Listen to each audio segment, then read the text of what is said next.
Everyone welcome back to my channel which is English decode. दोस्तों आज फिर से एक नई शॉर्ट मोरल स्टोरी लेकर आई हूँ। इस कहानी के माध्यम से मैं आपको बताऊंगी इंग्लिश के बहुत सारे वर्ड्स और साथ ही इस स्टोरी में जो इंग्लिश के स्ट्रक्चर्स यूज़ किए गए हैं उनके बारे में भी हम लोग बिल्कुल डिटेल से बात करेंगे। चलिए बिना किसी देरी के शुरू करते हैं। देखिए सबसे पहले देखते हैं हमारी स्टोरी का टाइटल जो कि है फ्रूट्स ऑफ लेबर। क्या मतलब हुआ इसका? फ्रूट्स ऑफ लेबर का मतलब हुआ मेहनत का फल। फ्रूट यानी कि फल और लेबर यानी कि मेहनत, और इस पूरे वाक्य का मतलब हुआ मेहनत का फल। दोस्तों अगर इस स्टोरी में आपको कोई भी वर्ड मीनिंग इम्पॉर्टेंट लगती है और ऐसा लगता है कि बहुत ज़रूरी है तो प्लीज़ आप उसे नोट कीजिए, जिससे वो वर्ड मीनिंग आपको हमेशा याद रहेगी और किसी भी तरह की स्टोरी को पढ़ने में आपके लिए बहुत ही इम्पॉर्टेंट होगा। तो चलिए शुरू करते हैं कहानी को। Once a group of fishermen went out to sea। क्या मतलब हुआ इसका? देखिए once यानी कि एक बार, ग्रुप ऑफ फिशरमैन यानी कि मछुआरों का समूह। फिशरमैन का मतलब होता है मछुआरे जो मछलियां पकड़ते हैं। वेंट आउट टू सी मतलब समुंदर में गए। वेंट का मतलब क्या होता है? जाना। ये गो का सेकेंड फॉर्म है। सी यानी कि समुंदर। तो एक बार एक मछुआरों का समूह समुंदर में गया। There leader was an old intelligent and wise fisherman. उनका नेता एक बूढ़ा, तेज और बुद्धिमान मछुआरा था। ही always guided them well. Guide करना मतलब किसी को अच्छा रास्ता दिखाना, अच्छी चीज़ें बताना।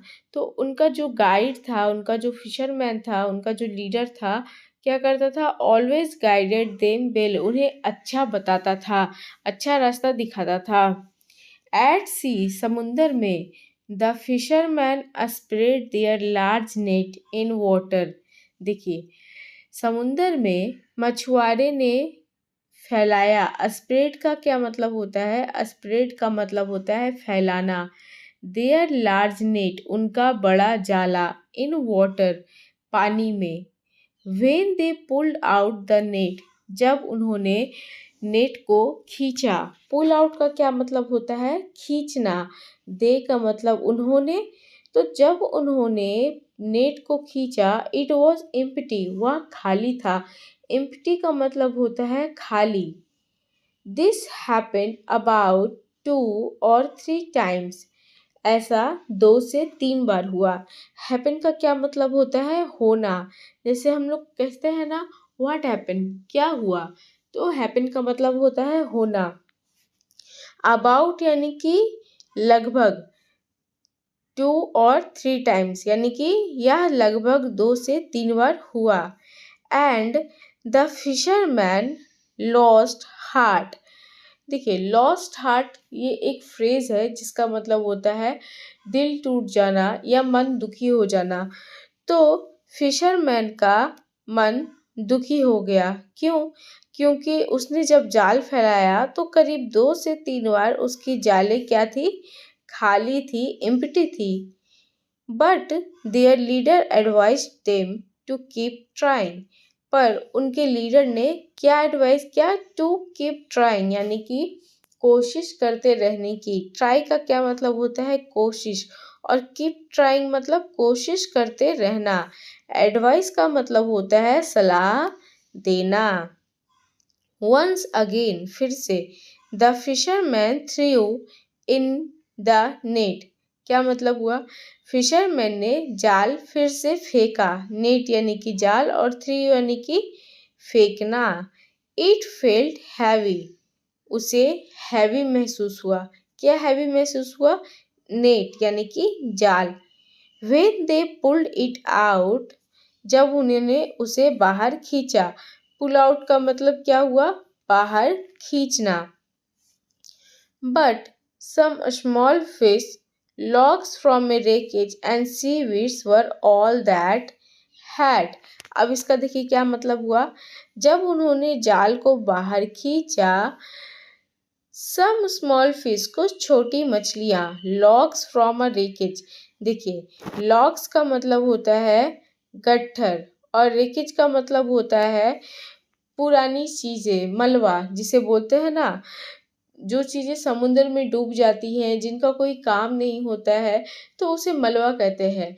जैसे टाइटैनिक जहाज़ जो समुद्र में डूब चुकी है, तो उसका जो पूरा सामान है, वो जो जहाज़ है, वो क्या हो गया, एक तरह से मलबा हो गया। तो मलबा का लॉग यानी कि लकड़ी के गट्ठर को क्या बोलते हैं, लॉग्स बोलते हैं। तो किसी मलबे का लॉग्स यानी कि गट्ठर, सीविड्स को बोलते हैं समुद्री घास। तो समुद्री घास ये सब थी। इट हैड मतलब वहाँ पे ये सब चीज़ें थी। They were about to sink the net back into the water. अब वो सभी इतनी भारी थी कि they were about to sink, वे सभी डूबने वाली थी। अबाउट टू सिंक मतलब डूबने वाली थी। सिंक का मतलब होता है डूबना, और अबाउट टू मतलब डूबने वाली थी। जैसे I was about to go, मैं जाने वाली थी, मतलब मैं अभी गई नहीं, मैं जाने वाली थी। I was about to eat, मैं खाने वाली थी, मतलब अब तक नहीं खाया था लेकिन अब खाने वाली थी।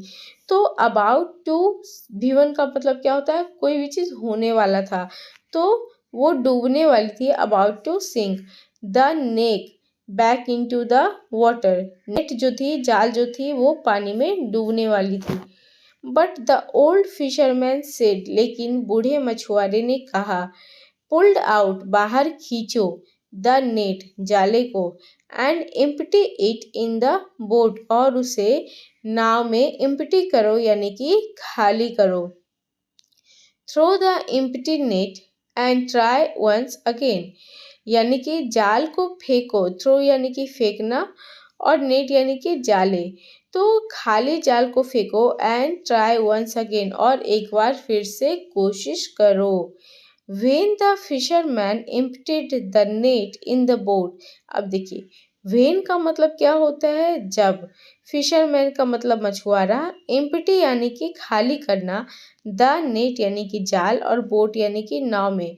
तो जब मछुआरे ने जाल को नाव में खाली किया, दे फाउंड, उन्होंने पाया, अ बॉक्स इन इट, उसमें एक बॉक्स पाया यानी कि एक बक्सा पाया। It had gold coins and James in it. It had यानी कि बक्से में क्या था, देखिए यहाँ पे जो इट आया है ये एक प्रीपोजिशन है, और ये आया है बक्से के लिए।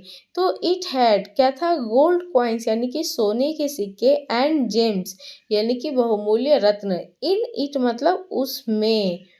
The leader divided it equally among all the fisherman. अब देखिए द लीडर यानी कि नेता ने डिवाइड किया यानी कि बांट दिया, इक्वली, इक्वली मतलब बराबर, एमंग ऑल द फिशरमैन यानी कि सभी मछुआरों में। देखिए एमंग और बिटवीन हम लोग कब लगाते हैं, जब भी हम लोग दो लोगों के बीच की बात करते हैं तो बिटवीन लगाते हैं, और जब भी बहुत सारे लोग रहते हैं, और या फिर आप कह सकते हैं कि जब भी दो से ज़्यादा लोग रहते हैं तो उनके बीच में हम क्या लगाते हैं, एमंग लगाते हैं। तो इसका क्या मतलब हुआ, एमंग द फिशरमैन मतलब मछुआरों के बीच में। तो इससे आप समझिए कि उस बोट पे दो से ज़्यादा मछुआरे थे। And everyone went home happily, और सभी लोग घर खुशी खुशी गए। हैप्पीली मतलब खुशी खुशी, वेंट यानी कि जाना, और होम यानी कि घर। It truly said that one must not leave any work unfinished. अब देखिए इट्स ट्रूली सेड मतलब क्या हुआ, इसका सही ही कहा गया है, दैट कि वन मस्ट नॉट लीव, किसी को नहीं छोड़ना चाहिए। लीव का क्या मतलब होता है, छोड़ना। एनी वर्क अनफिनिश्ड, अनफिनिश्ड मतलब बिना कंप्लीट किए हुए। तो किसी को भी कोई भी काम बिना कंप्लीट हुए नहीं छोड़ना चाहिए। If one wants to enjoy the fruits of labour, यदि कोई मेहनत के फल को इंजॉय करना चाहता है। फ्रूट्स ऑफ लेबर मतलब मेहनत का फल, और इंजॉय करना मतलब खुशी मनाना। तो किसी को भी अपना काम अनफिनिश्ड नहीं छोड़ना चाहिए, अगर वह मेहनत के फल को इंजॉय करना चाहता है, मज़े लेना चाहता है। तो दोस्तों ये थी हमारी आज की कहानी। इस कहानी से हमें ये सीखने को मिली कि हमें कोई भी काम अधूरा नहीं छोड़ना चाहिए। जैसे उस लीडर के कहने पे मछुआरों ने लगातार कोशिश करती रही और लास्ट में उसे एक बक्सा मिला जिसमें बहुत सारे सोने के सिक्के थे और उन लोगों को अपना मेहनत का फल मिला। तो दोस्तों, ये कहानी यदि आपको अच्छी लगी हो, आपको कुछ सीखने को मिला हो, तो प्लीज़ इसे अपने दोस्तों के साथ शेयर कीजिए। मेरे चैनल को सब्सक्राइब कीजिए। आज के लिए बस इतना ही, मिलते हैं नेक्स्ट वीडियो में।